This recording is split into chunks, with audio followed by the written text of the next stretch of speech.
En el marco de un proyecto de investigación sobre el derecho a la palabra, resulta muy pertinente estudiar el panfleto, el género del que nos ocuparemos en esta comunicación. En efecto, sabemos que el derecho a la palabra, como tantos otros derechos, es objeto de luchas en campos donde se enfrentan fuerzas que reclaman o niegan derechos, cuestionando marcos legales o la posibilidad de transformarlos. Cuando el enfrentamiento escala y las posiciones contrincantes se extreman, abandonando el diálogo institucional y poniendo en juego la vida y la muerte, es tiempo de panfletos, hojas sueltas que se lanzan por los aires desde lo alto de un edificio o, si se tiene más recursos, desde una avioneta, o desde globos llenos de panfletos que se envían hacia territorios enemigos a donde las personas panfletarias no pueden acceder sin riesgos. O se lanzan con bombas panfletarias y de las otras, detonadas para que los panfletos vuelen por los aires entre escombros, que llamen la atención hacia las palabras panfletarias. Los panfletos se reparten así para que lleguen a espacios y auditorios que se le disputan al poder oficial de turno, cuya autoridad se desafía, enunciando palabras al borde o fuera de la ley, posicionándose contra quienes detentan el poder oficial, ya sea en el Estado o en una institución particular. La existencia misma del panfleto define la situación como una circunstancia límite, porque el rival se representa como un monstruo que puede atrapar y dañar hasta matar. Estudiar la enunciación contraoficial de los panfletos es sumamente relevante, además, para avanzar en la comprensión de discursos que, sin ser panfletos, sin ubicarse fuera de las instituciones formales, despliegan escenografías de crítica absoluta e injuriante, propia de los panfletos. Aquí nos interesan particularmente los discursos que exasperan emociones como la cólera y la repugnancia contra una persona o grupos marcados por sus diferencias y concebidos como extraños para el propio mundo, al que vienen a enfermar y trastornar, por lo cual se justifica agredirlos y expulsarlos, incluso con el argumento de que no forman parte de la especie humana. Emociones como estas, se reconoce desde los mitos más antiguos, son devastadoras para la convivencia en la diversidad y el consenso, y dan lugar a la violencia física y simbólica contra pueblos, grupos o individuos que funcionan como chivos expiatorios. Indagar la dimensión patémica o emocional de los panfletos es relevante justamente por su relación de confrontación con las leyes y las normas de sociabilidad, que regulan acciones, entre ellas las discursivas, pero también emociones, marcando algunas como sancionables porque son perjudiciales para la convivencia. Tal como lo plantea Martha Nussbaum, la filósofa que en sus trabajos sobre las emociones también se concentra en la repugnancia, en su relación con la vergüenza y la ley, conceptos que tendremos en cuenta parcialmente aquí para caracterizar la enunciación de las emociones en un tipo de panfleto político. El panfleto es un género argumentativo que se instala en lo polémico y en esta ocasión, para analizarlo, recurrimos a conceptos que el análisis del discurso retoma de las retóricas antiguas acerca de la palabra pública ante auditorios a los que hay que convencer y persuadir para que hagan algo, como por ejemplo sumarse a una manifestación de oposición.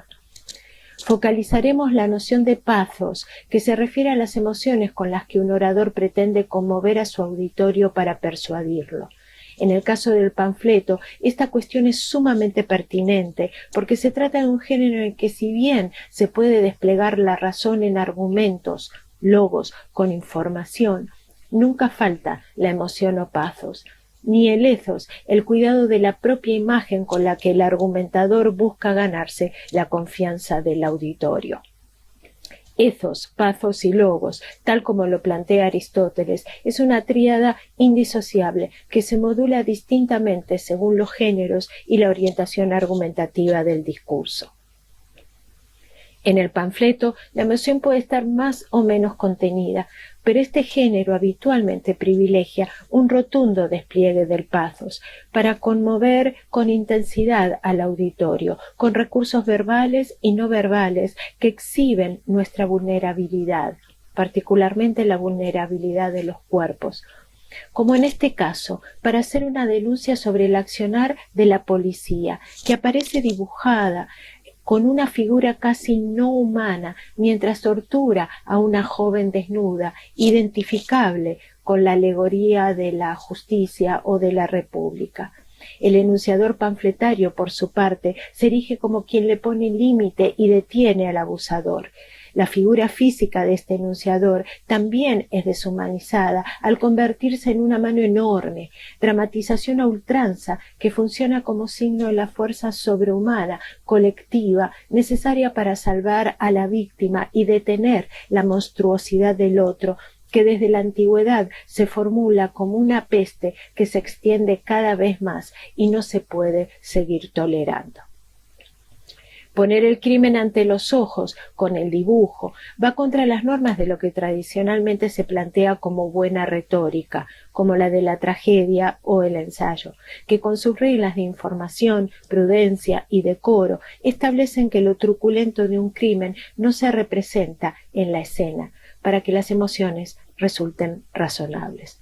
Pero en su lógica refutativa, el panfleto no sigue esas reglas, porque tal como observa Damblón, este género pone fundamentalmente el pathos en acción, y en el centro de su discusión la transgresión de la norma, de toda norma, las políticas, las jurídicas, las discursivas, con lo cual pone en evidencia la fragilidad de las instituciones sociales, a la vez que las desnaturaliza y reaviva. La acumulación de signos de exclamación o las letras enormes con las que se escribe el no, el basta o el alto dan cuenta del reino de las emociones en la escritura de los panfletos, que constituyen un grito, pero un grito escrito que circula restringidamente refutando otros discursos. La escritura sin firma individual posibilita difundir el grito, pero quitándole el resto del cuerpo a la voz. A diferencia de lo que sucede con la pancarta, con la que quien protesta queda físicamente unido al enunciado al que adhiere. El panfleto, por el contrario, lanzado desde lejos o estallando con una bomba cuando el panfletista se ha alejado, reduce las posibilidades de que lo capture y neutralice el poder desafiado.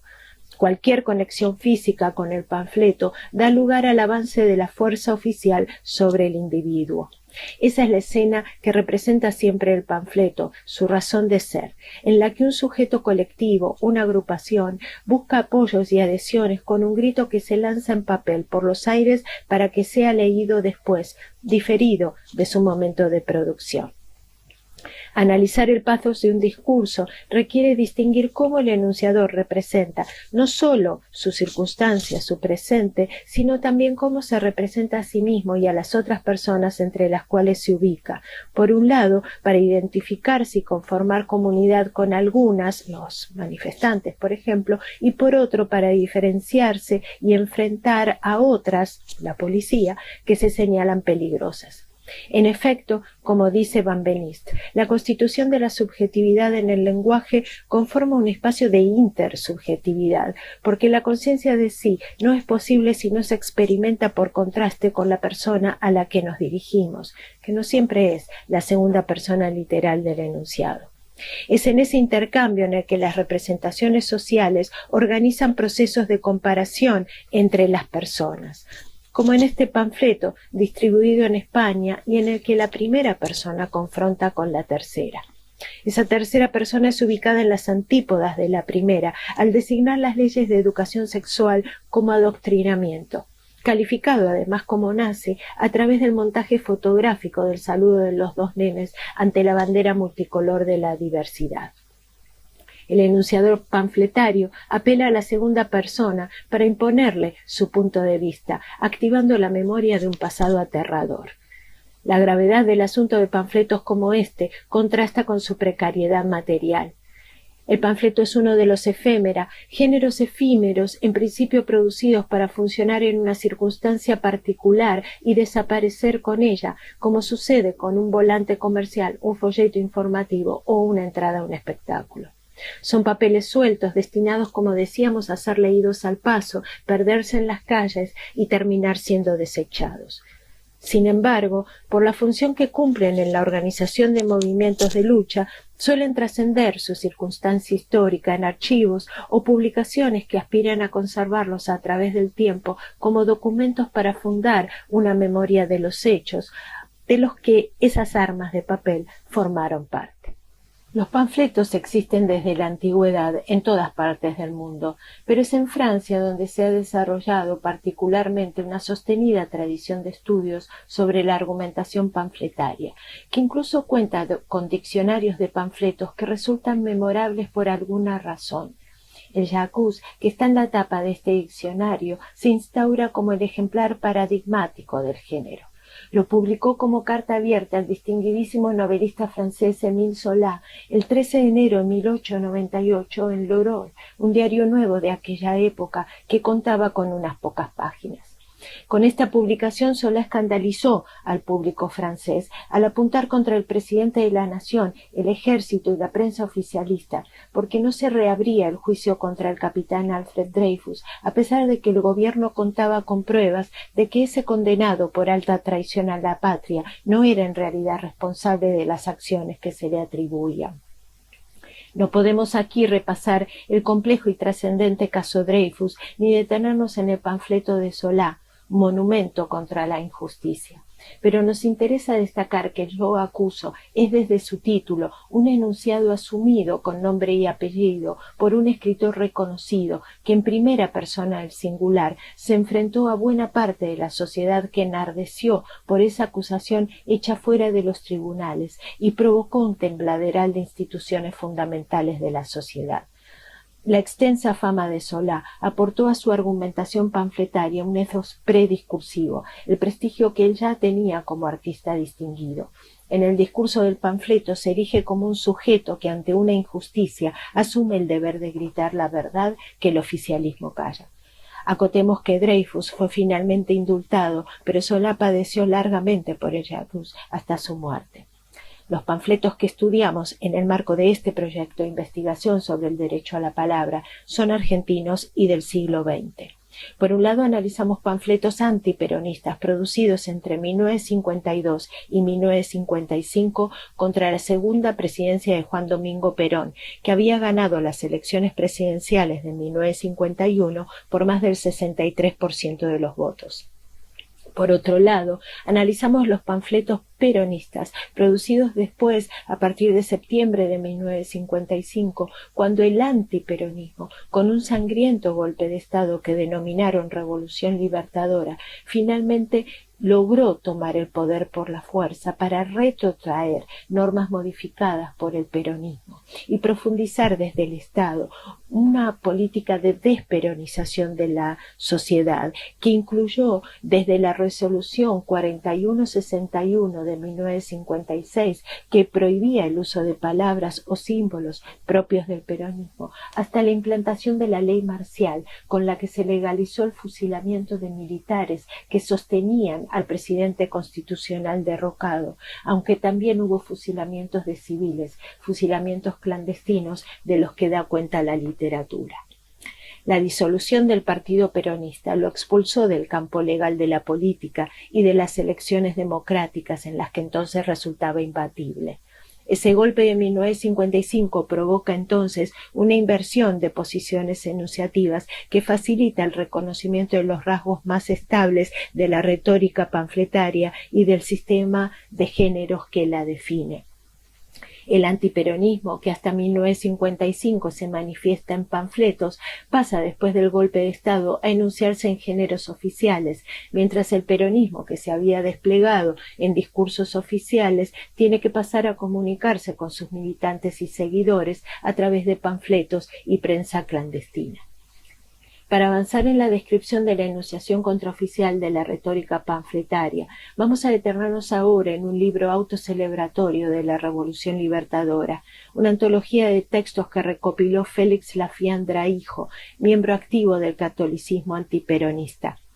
que entre 1954 y 1955 logró aglutinar a la mayor parte de la oposición, incluso a quienes no eran católicos o a quienes objetaban todo pensamiento religioso, pero se sumaban a la defensa de la gente católica, equiparada a la comunidad cristiana perseguida en la antigua Roma por el emperador Nerón.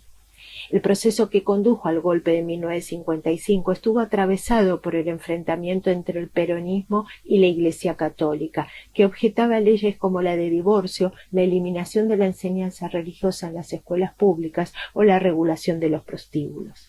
El libro es una antología de panfletos que, según señala Lafiandra en la presentación, cumplieron la función de desgastar el gobierno de Perón y hacer unánime y activa la oposición a él. En ellos están los signos de exclamación propios del grito panfletario y el basta que marca el enunciador del panfleto como el que pone límite al tirano, descrito con una enumeración de calificaciones negativas. Vale la pena detenerse en él unos instantes para atender al grito en la escritura. En casos como este, el panfleto toma la escenografía de una arenga para alentar la guerra total y a muerte, lo que suspende las normas civiles de la paz y deja como ilusos, ruines o cobardes a quienes no se suman a la batalla. Los panfletos que reúne Lafiandra no son literarios ni circularon originalmente firmados como el de Emile Zola. Pero cuando los publican desde el oficialismo como libro de homenaje, se revela la autoría de algunos textos, especialmente cuando se trata de una argumentación más extensa, escrita por alguna persona notable de la época, como la de Mario Amadeo. De esta manera, el anonimato y la oposición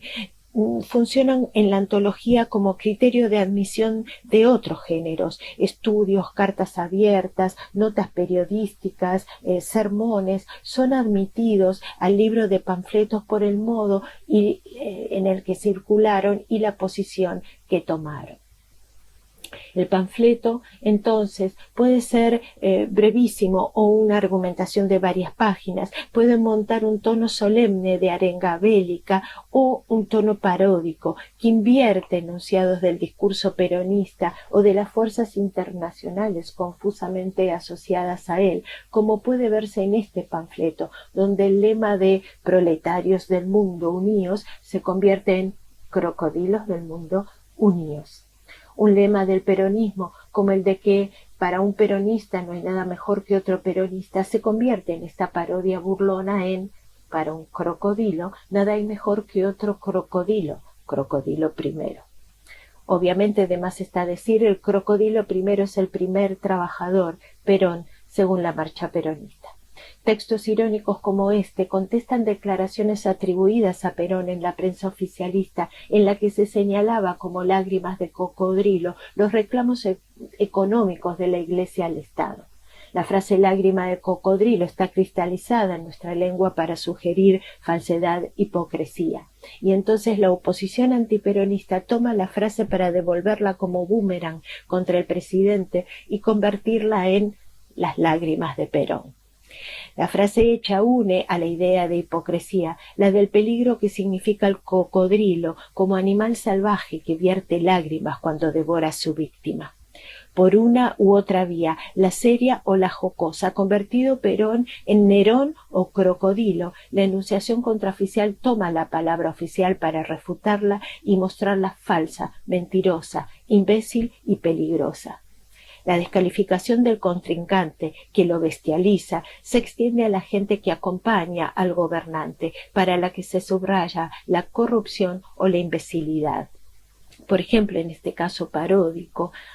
se toma un símbolo propio del peronismo, el del descamisado, y se pone a un funcionario peronista a decir: «Todos los crocodilos son descamisados, recién me doy cuenta». La descalificación es tan total como la guerra declarada. Se asimila peronista a persona no instruida, ignorante, que dice crocodilo en vez de cocodrilo. Las palabras del enemigo son incorrectas desde cualquier aspecto que considere el enunciador panfletario, el ético, el político, el lingüístico.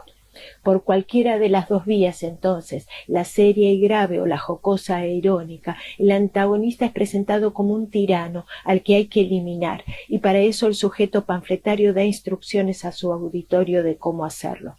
La eliminación se entiende como limpieza. Esta metáfora forma parte del sistema por el cual el adversario es asociado a suciedad, a malas personas, a gusanos, a manchas, a malos olores, al oscuro que ennegrece, a la noche negra en la que todo se sumerge. Esta red metafórica se sostiene cuando este discurso pasa del panfleto a leyes, decretos y a la prensa oficial, mientras las emociones se transforman y se pasa de la repugnancia panfletaria al júbilo triunfante porque se ha expulsado al monstruo tiránico del poder. Las emociones que con frecuencia vertebran al sujeto de estos panfletos son la cólera y la repugnancia, que se combinan en la argumentación contraoficial para enlazar proposiciones sobre el pasado y sobre el futuro, dando lugar a razonamientos y conclusiones potenciadas por sensaciones encarnadas que se sienten en el cuerpo, como lo registran frases del estilo de «me hierve la sangre» o «me revuelve las tripas». La cólera es una emoción que se liga con un perjuicio ya ocasionado, por ejemplo, la ley de divorcio, mientras la repugnancia se vincula con el futuro y con el temor de que el mal que se le atribuya al otro se extienda, por ejemplo,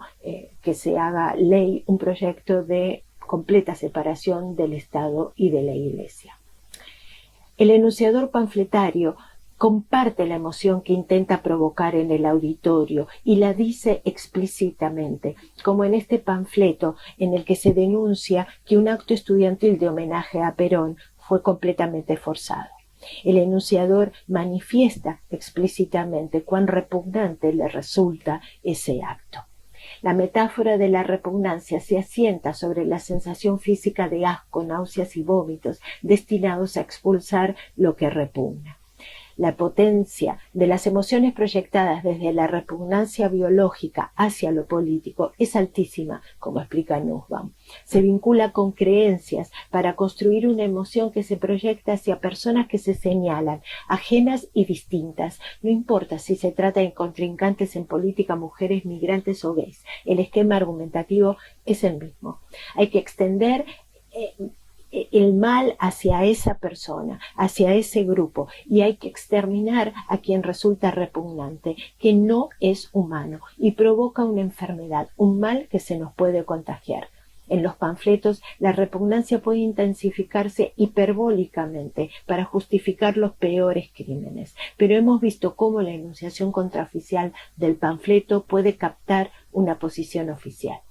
Los trabajos de Nussbaum analizan cómo la repugnancia se ha proyectado históricamente en los discursos políticos para subordinar unos grupos a otros. La instauración del yo o de la primera persona en plural como persona excelente y digna es la operación complementaria de la estigmatización que expulsa al otro del diálogo. El panfleto da lugar a deslizar por escrito las palabras impronunciables en otros géneros desde otra posición, generalmente la oficial. Pueden ser palabras ganadas por la indignación constructiva o por la repugnancia que se proyecta desde los cuerpos hacia la política y luego se traduce en violencia contra los cuerpos de los otros. La historia da abundantes ejemplos de que la repugnancia puede enunciarse desde el panfleto o desde la ley, pero no varía en su orientación exterminadora.